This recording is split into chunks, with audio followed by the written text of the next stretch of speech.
नमस्कार साथियों, आप सभी का बहुत बहुत अभिनंदन है आपके अपने परिवार सक्सेस एग्ज़ाम प्लेयर में। तो साथियों चलिए सीरीज को, जो कि बिहार बोर्ड का जो एग्ज़ाम है, एग्ज़ाम जिसमें जो एग्ज़ाम 2021 और 22 में होगा, जो कि फरवरी महीने में होगा, मैथ के ऑब्जेक्टिव क्वेश्चन का सीरीज हम लोग कर रहे हैं, जो कि 2019 के पेपर जो 2019 में जो पेपर हुआ था उसके सेकेंड शिफ्ट का क्वेश्चन हम लोग कर रहे हैं। इससे पहले जो वीडियो आया था 5 वीडियो, उसमें हमने फर्स्ट शिफ्ट के क्वेश्चन को किया था। इस बार जो है सेकेंड शिफ्ट के क्वेश्चन, तो कुल मिलाकर दोनों शिफ्ट मिला के 100 क्वेश्चन कि अगला क्वेश्चन क्या है। तो अगला क्वेश्चन है, दो समांतर रेखाओं के बीच की दूरी 14 सेंटीमीटर है।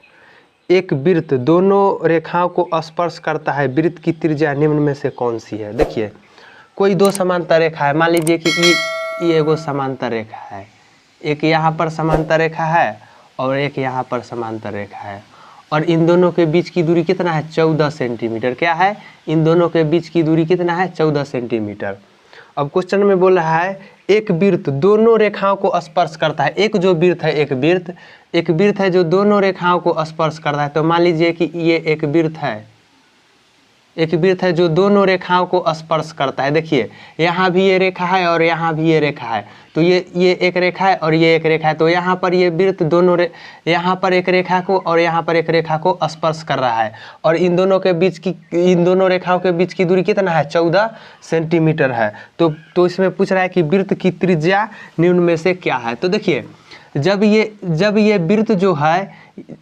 वृत्त ये दोनों जो है समांतर रेखाओं को स्पर्श करता है, यानी कि दोनों जो समांतर रेखा है उसको स्पर्श कर रहा है, और इसके बीच की दूरी जो है वह 14 सेंटीमीटर है। तो देखिए, यही ना हुआ बीच के दूरी 14 सेंटीमीटर। देखिए, ये जो है बीच की दूरी 14 सेंटीमीटर हुआ, लेकिन ये जो वृत्त बीच में जो वृत्त बन गया, तो ये जो 14 सेंटीमीटर जो दोनों के बीच की दूरी, ये हो गया वृत्त का क्या, ये हो गया वृत्त का व्यास। क्या हुआ, वृत्त का ये व्यास हुआ, वृत्त का व्यास। तो ये क्या हुआ, इन दोनों रेखाओं के बीच की दूरी जो 14 सेंटीमीटर है, ये हुआ वृत्त का व्यास। और एक बात याद रखिएगा, जो वृत्त का जो व्यास होता है ना, वो त्रिज्या का दुगना होता है। त्रिज्या का दुगना, क्या बोले कि वृत्त का व्यास जो होता है वह त्रिज्या का दुगना होता है। तो वृत्त का व्यास कितना है, वृत्त का व्यास जो है, व्यास कितना हुआ, 14 सेंटीमीटर। वृत्त का व्यास कितना हुआ, 14 सेंटीमीटर। तो त्रिज्या कितना हो जाएगा, त्रिज्या हो जाएगा कितना, आधा। तो त्रिज्या बराबर हो जाएगा 7 सेंटीमीटर। क्या कि व्यास का जो होता है, व्यास का आधा, व्यास में अगर 2 से भाग दे दीजिएगा ना, तो वो वृत्त के त्रिज्या निकल जाएगा। त्रिज्या जो होता है, त्रिज्या वो होता है व्यास का आधा, व्यास बट्टे 2, व्यास का आधा होता है त्रिज्या। तो ये बात याद रखिएगा कि ये जो है क्वेश्चन के बहुत घुराया है, बहुत छल कपट से पूछा है कि वृत्त के त्रिज्या बताइए। कहे के लिए दो समांतर रेखाओं के बीच की दूरी दे दिया था 14 सेंटीमीटर, और दोनों जो रेखाएं हैं समांतर उसको स्पर्श एक वृत्त करता था। तो ये छल कपट से हमसे क्या पूछा था, वृत्त का त्रिज्या पूछा था। लेकिन वो तो वृत्त के व्यास बन गया। ये जो रेखा है, ये दोनों के बीच की दूरी जो है, यह वृत्त का व्यास बन गया, और वृत्त का व्यास जो होता है त्रिज्या का दुगना होता है। तब व्यास का आधा होगा त्रिज्या। तब त्रिज्या जब व्यास है 14 सेंटीमीटर, तो त्रिज्या हो गया 7 सेंटीमीटर। तो जिस ऑप्शन में 7 है वो उत्तर हो जाएगा। तो ऑप्शन बी इसका सही उत्तर हो जाएगा, ऑप्शन बी। नेक्स्ट क्वेश्चन है कि cosec 90 minus theta sine 90 minus theta के बराबर है। क्या है कि cosec 90 minus theta sine 90 minus theta किसके बराबर है। एक क्वेश्चन है कि cosec 90 minus theta into sine 90 minus theta किसके बराबर है, किसके बराबर है, किसके बराबर है। Cosec 90 minus theta into sine 90 minus theta किसके बराबर है। तो एगो बात याद रख लीजिए, ये क्वेश्चन कुछो न है, ये झूठ मूठ के क्या अंधरा बनाया है, बुर्बक बनाया है। तो बुर्बक बनने का नहीं है। यहाँ पर क्वेश्चन को देखिए और उत्तर दीजिए। देखिए, हम पढ़ाए हैं इसे, पिछले वाला वीडियो जो दिए थे ना, पिछला जो शिफ्ट है उसमें 5 वीडियो दिए थे, और उसमें जो है त्रिकोणमिति के बहुत सारा फार्मूला को हम बताए थे। तो उसमें से देख लीजिएगा कि कोसेक 90 माइनस थीटा तो होता है साइन थीटा, ये तो बात जरूर है, cosec 90 minus theta sine theta, लेकिन एक बट्टे कॉस थीटा है तो 1 साइन 90 माइनस थीटा भी हम इसको लिख सकते हैं इंटू साइन 90 माइनस थीटा। अब कैसे हुआ से देखिए, साइन थीटा बराबर होता है 1 थीटा,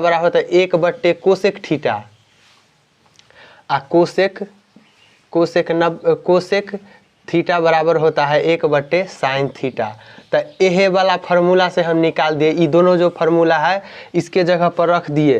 तो यहाँ पर क्या था, कोसेक 90 माइनस थीटा, तो हमको 90 माइनस थीटा उटा से कोई मतलब नहीं है। क्या है कि 90 माइनस थीटा से कोई मतलब नहीं है, क्या के लिए, ये जो दिया है ना, ये दिया है आपको क्या भटकाने के लिए कि ये ना हो आप गलत उत्तर दे दीजिए, लेकिन इसके जाल में नहीं फंस रहा है।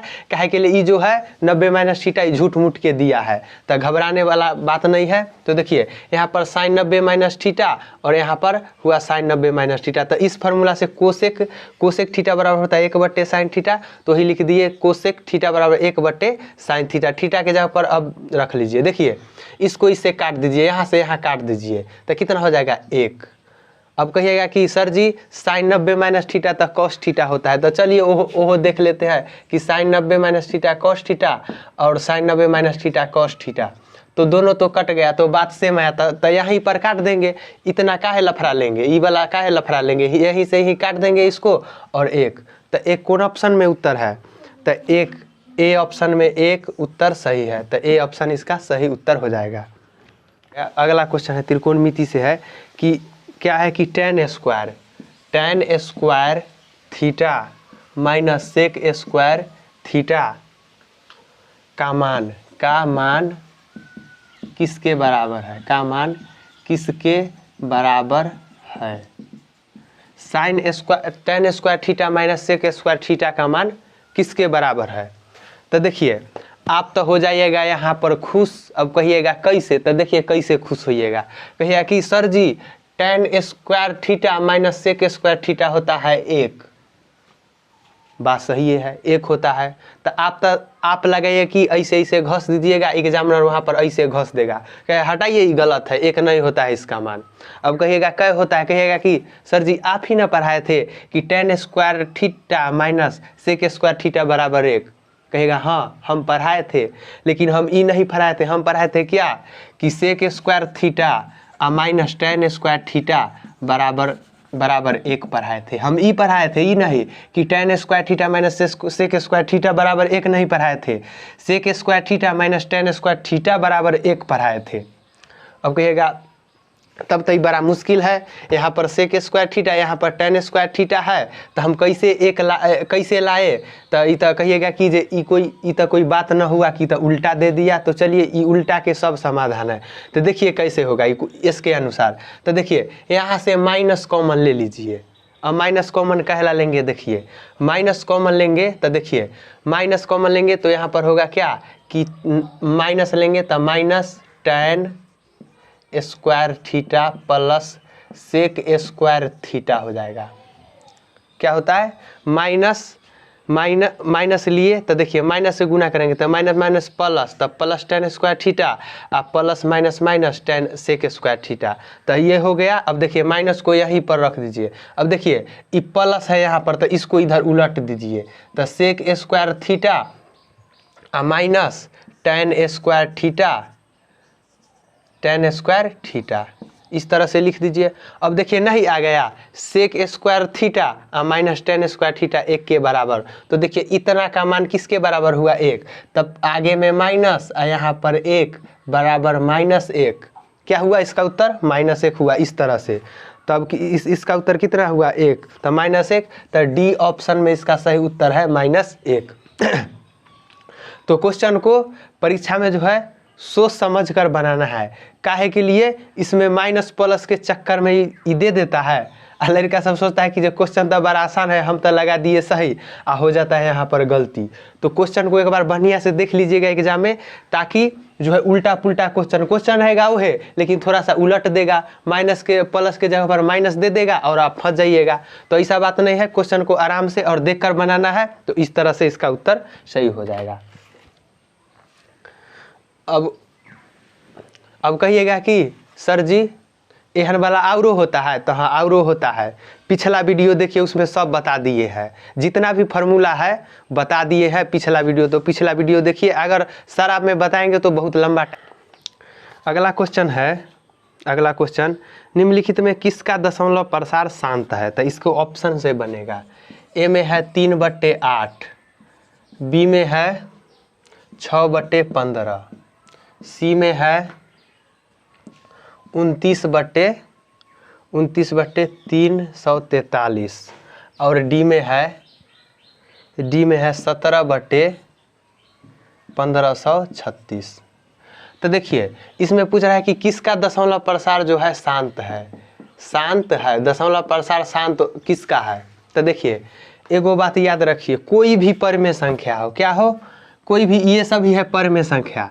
तब परमेय संख्या होता है P/Q के रूप का। तो देखिए P/Q के रूप का सभी है। तो देखिए परमेय संख्या का दशमलव प्रसार शांत कब होगा? जब Q का अभाज्य गुणनखंड करने पर, Q का अभाज्य गुणनखंड करने पर, अभाज्य गुणनखंड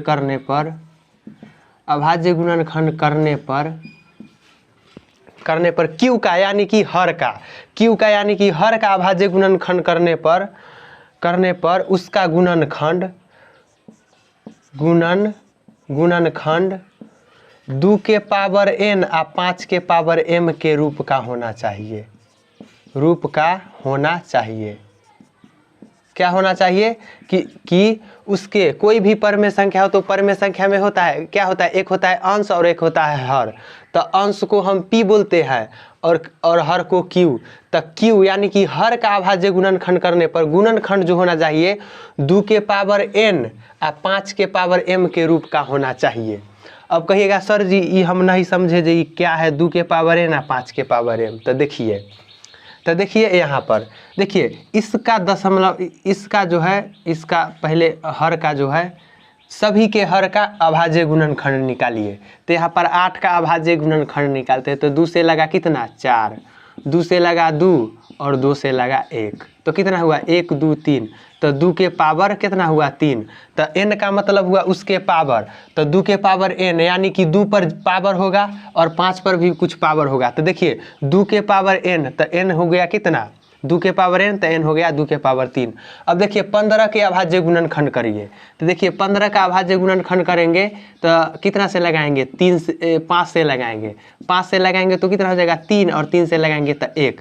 तो इसमें क्या बोला है, सिर्फ 2 के पावर n और 5 के पावर m होना चाहिए। तो यहाँ पर आ गया 5 और गुने 3, तो ये होगा नहीं, क्या के लिए सिर्फ 2 और 5 आना चाहिए। तो यहाँ पर 3 आ गया तो ये तो फ्लॉप हो गया, होगा ही नहीं। अब देखिए 343, अब 343 है तो इसमें कहियो 2 से लगेगा और 5 से भी नहीं लगेगा, तो ये तो यहीं पर ख़त्म है। अब देखिए 17/1536। तो देखिए 1536 का अभाज्य गुणनखंड करिए तो क्या होगा, 2 से लगेगा तो कितना होगा 7 दूना 14, 1 3, 2 छक 12 और 2 अठे 16। फिर 2 से लगाइएगा तो कितना होगा 2 तिहाई 6, 1 2 अठे 16 और 2 चौक 12। फिर लगाइए 2 से तो 2 एकम 2, 2 नमा 18 और 2। फिर लगाइए 2 से तो कितना हो जाएगा 2 से लगाइए तो कितना हो जाएगा 2 नमा 18 और 2 छक 12। फिर 2 से लगाइए तो कितना हो जाएगा 2 चौक 8 और 2 अठे 16। फिर 2 से लगाइए तो कितना हो जाएगा, यहाँ पर होगा कितना 24। फिर यहाँ 2 से लगेगा तो 12। फिर 2 से लगाइए तो 6। फिर 2 से लगाइए तो कितना हो जाएगा 3। तो देखिए यहाँ से तो 2 2 2 2 2 2 आ रहा था। देखिए 1 2 3 4 5 6 7 8 9, तो 2 के पावर 9 और गुने 3 के पावर 1 आ गया। तो देखिए यहाँ पर 2 के पावर n और 5 के पावर m के रूप का होना चाहिए, तो ई नहीं है। 2 के पावर n और 5 के पावर m, तो ई नहीं है, तो एहो फ्लॉप हो गया। तो कहिएगा कि सर जी ये तो चारों गलती है, नहीं चारों गलती नहीं। यहाँ पर देख लीजिए, यहाँ पर यहाँ पर देखिए इसमें तो 3 आया था इसलिए ही खत्म हो गया, इसमें तो 2 से लगेगा नहीं, 2 से लगबे नहीं करेगा। यहाँ पर क्या आना चाहिए, यहाँ पर तो 3 आ गया तो ये भी खत्म। तो यहाँ पर देखिए अब इस ये वाले ऑप्शन पर चलते हैं। तो देखिए 2 के पावर 3 है आगुने 5 के पावर 0 हम आराम से लिख सकते हैं। और कहिएगा क्या है, 2 के पावर 3 और 5 के पावर 0 है यहाँ पर। तो यहाँ पर होगा कि 0 तो कुछों के पावर 0, कोई भी n संख्या है उसका पावर 0 रहता है तो उसका मान 1 होता है। तो इसलिए यहाँ पर 2 के पावर कितना है 3, तो 2 के पावर 3 8 हुआ और 5 के पावर 0 का मान हुआ 1। तो 2 तो कितना हुआ 8 गुने 1 बराबर 8 हुआ। तो इसका जो है ऑप्शन ए ही सही उत्तर हो जाएगा। ए ऑप्शन का जो है, ए ऑप्शन वाला ही इसका सही उत्तर हो जाएगा। तो इसका दशमलव प्रसार ए 3/8 का जो है दशमलव प्रसार जो है शांत होगा, दशमलव प्रसार शांत होगा। तो ऑप्शन कितना होगा, ऑप्शन ए इसका सही उत्तर हो जाएगा, ऑप्शन ए। जो ना स्कूल पर रहना आ रही है और एक पड़ जाए छे, मेहनत बेकार हो जाती जल ही ना। अगला क्वेश्चन है कि निम्न में से कौन cos थीटा के बराबर है, निम्न में से कौन cos थीटा के बराबर है। अगला क्वेश्चन है cos थीटा के बराबर है, के बराबर है। तो देखिए ऑप्शन ए में है √sin² थीटा -1, बी में है √1 sin² थीटा, सी में है √1 sin² थीटा और डी में है √1 cos² थीटा। तो देखिए cos थीटा किसके बराबर है। तो एक फार्मूला पढ़ाए थे ये आप लोगों को याद होगा, क्या, sin² theta plus cos² theta बराबर 1।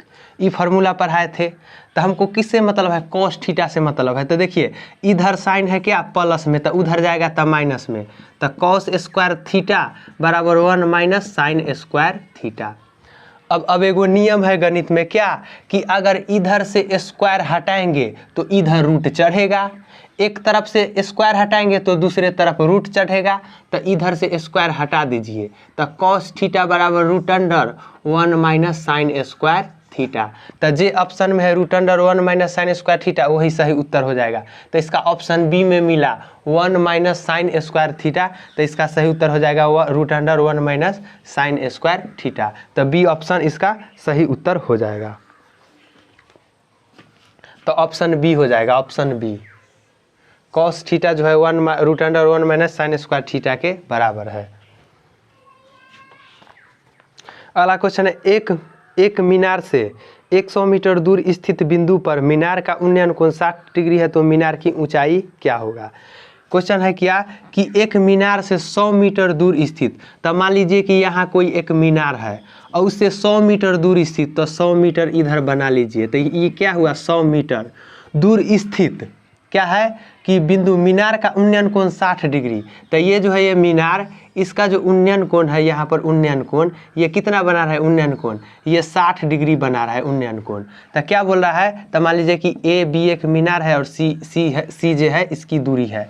तो ये क्या बोल रहा है कि 60 डिग्री है तो मीनार की ऊंचाई, तो ये मीनार की ऊंचाई h पूछ रहा है। तो चलिए तो देखिए क्या होता है, h नहीं इसको p मान लीजिए, p और इसको b और ये तो h है, ये है। तो देखिए मीनार की है कोण 60 डिग्री है, तो मीनार की ऊंचाई पूछ रहा है। तो देखिए ऊंचाई क्या के लिए क्या होता है, देखिए अब क्या है p/b, क्या है कि p/b बराबर कितना 60 डिग्री। अब 60 डिग्री का है कि उन्नयन कोण जो है वह 60 डिग्री बना रहा है। तो देखिए p/b कौन होता है, tan थीटा, पढ़े हैं tan थीटा। तो क्या हुआ कि tan ई कितना, tan 60 डिग्री के मान, tan 60 डिग्री बराबर p और बटे कितना 100 और tan 60 का मान कितना होता है, tan 60 डिग्री का मान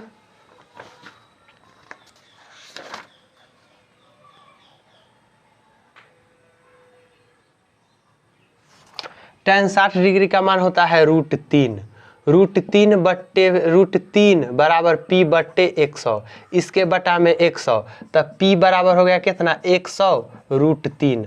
तो 100√3 कौन सा ऑप्शन है 100√3? Option A. ऑप्शन ए इसका सही उत्तर हो जाएगा 100√3। तो क्या हुआ मीनार के ऊंचाई कितना हुआ 100√3, 100√3 हुआ मीनार के ऊंचाई। तो ये हुआ ऑप्शन ए इसका सही उत्तर हो जाएगा। अगला क्वेश्चन है यदि cos a बराबर 1/2 तो 1 - 2 cos स्क्वायर a का मान ज्ञात कीजिए। बहुत आसान क्वेश्चन है। यदि cos a बराबर 1/2 तो 1 - 2 cos स्क्वायर a का मान क्या होगा? a का मान तो कोई बात नहीं है। देखिए cos a बराबर न दे दिया है तो यहाँ पर रख दीजिए 1 - 2 cos a का मान 1/2 है तो cos स्क्वायर तो 1/2 के होल स्क्वायर लिख दीजिए, कोई दिक्कत नहीं है। तो इतना या 1/2 1 गुने 1/2 गुने 2 स्क्वायर के मतलब तो इसे ही खत्म हो गया। तो कितना हुआ 1 - 1/2। तो क्या हुआ कि आधा, 1 में से आधा जाएगा तो हाफ।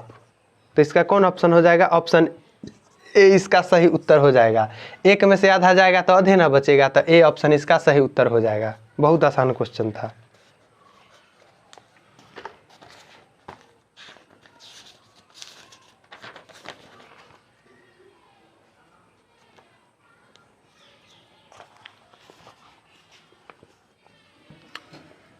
अगला है बहुपद px बराबर x² - 2x + 6 के शून्यक